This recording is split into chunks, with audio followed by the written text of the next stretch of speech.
అందరికీ శుభోదయం అండి. వారాహిదేవి అమ్మవారి గుప్త నవరాత్రులు అయితే మొదలైపోయాయి. ఇంట్లో ఎలాంటి సమస్యలు ఉన్నా, మనశ్శాంతి ఇలాంటివి లేకున్నా, ఇంట్లో డబ్బు సమస్య అలాంటివి ఏదైనా ఉన్నా కూడా ఈ వారాహిదేవి అమ్మవారి వ్రతాన్ని అయితే చేసుకుంటే మంచి జరుగుతుందని నమ్ముతున్నాను. నేనైతే ఇలా చేసుకున్నాను. ముందుగా కింద అలికి ముగ్గు వేసుకొని, ఒక పీట వేసుకొని, వైట్ క్లాత్ వేసుకొని, దాని మీద కొంచెం బియ్యం అయితే వేసి అమ్మవారిని అయితే ప్రతిష్ఠించాను.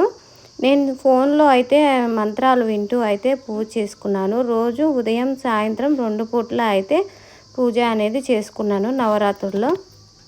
అఖండ దీపం అనేది మన ఇష్టం అండి. కొంతమందికి ఉంటుంది, కొంతమందికి ఉండదు. కాబట్టి దాన్ని పోకుండా చూసుకోవాల్సిన బాధ్యత ఉంటుంది. కాబట్టి అది చేయలేము అనుకున్న వాళ్ళు అఖండం పెట్టుకోవసరం లేదు. మామూలుగా దీపారాధన చేసుకుంటే సరిపోతుంది.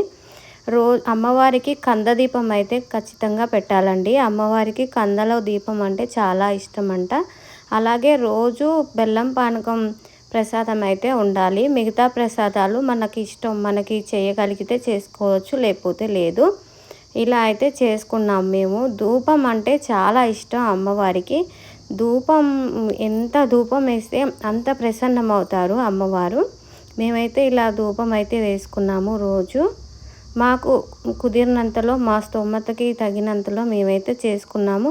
అలాగే ఎర్ర వస్త్రాలు ధరించడం చాలా ముఖ్యం అన్నమాట ఈ పూజకి. నచ్చితే సబ్స్క్రైబ్ చేసుకోండి, లైక్ చేసుకోండి.